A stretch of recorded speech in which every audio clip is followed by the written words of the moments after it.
کیا Donald Trump امریکہ کا صدر منتخب ہونے پر عمران خان کو رہائی دلوا سکیں گے؟ آپ دیکھ رہے ہیں جس پاکستان اور میں ہوں فنیس اعجاز۔ امریکہ میں صدارتی انتخاب 5 نومبر کو ہونے جا رہے ہیں اور ڈیموکریٹک امیدوار کیملا ہیرس اور ریپبلکن امیدوار ڈونلڈ ٹرمپ کے درمیان انتہائی کانٹے دار مقابلے متوقع ہیں۔ لیکن اس انتخاب کا انتظار صرف امریکی عوام ہی نہیں کر رہے، بلکہ دنیا بھر کے دیگر ممالک بھی اس بات کے منتظر ہے کہ وائٹ ہاؤس کا اگلا مکین کون ہوگا۔ پاکستان اور امریکہ کے درمیان تعلقات ہمیشہ سے ہی اتار چڑھاؤ کا شکار رہے ہیں، لیکن پھر بھی یہاں ہمیشہ ہی امریکی صدارتی انتخابات کو انتہائی اہمیت دی جاتی ہے۔ اس بار بھی پاکستانی رہنماؤں کی نگاہیں امریکی الیکشن پر جمی ہوئی ہیں اور خصوصاً سابق وزیراعظم عمران خان کی جماعت پاکستان تحریک انصاف اس میں گہری دلچسپی لیتی ہوئی نظر آ رہی ہے۔ عمران خان نے بطور وزیراعظم وائٹ ہاؤس کا آخری دورہ سن 2019 میں کیا تھا اور اس وقت ڈونلڈ ٹرمپ امریکہ کے صدر تھے۔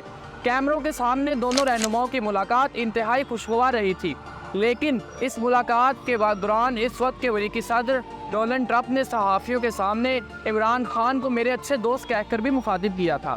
سن 2020 میں ڈونلڈ ٹرمپ کو امریکی صدارتی انتخابات میں شکست کا سامنا کرنا پڑا اور جو بائیڈن امریکی صدر بن گئے۔ ان کے صدر بننے کے بعد دونوں ممالک کے تعلقات میں ایک بار پھر سے سرد مہری نظر آئی اور عمران خان اور جو بائیڈن کے درمیان کوئی ٹیلی فونک رابطہ تک نہیں ہوا۔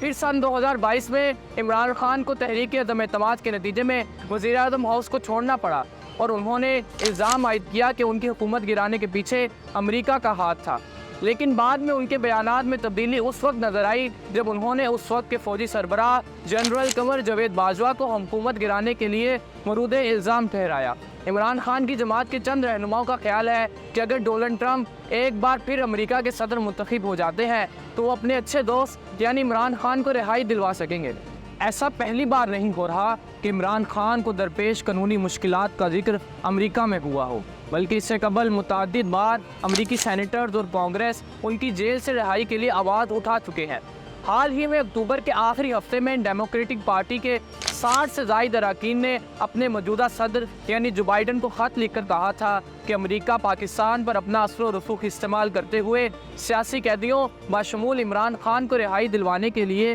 انسانی حقوق کی خلاف ورزیاں رکوائے، اور حال ہی میں Pakistani American Republican affairs committee نے بھی ڈونلڈ ٹرمپ کی حمایت کرنے کا اعلان کیا تھا اور کہا تھا کہ ان کے خیال میں ریپبلکن امیدوار پاکستان اور امریکہ کے تعلقات بہتر بنائیں گے اور پاکستان میں غلط طریقے سے قید کیے گئے سیاسی قیدیوں کو رہا کروائیں گے۔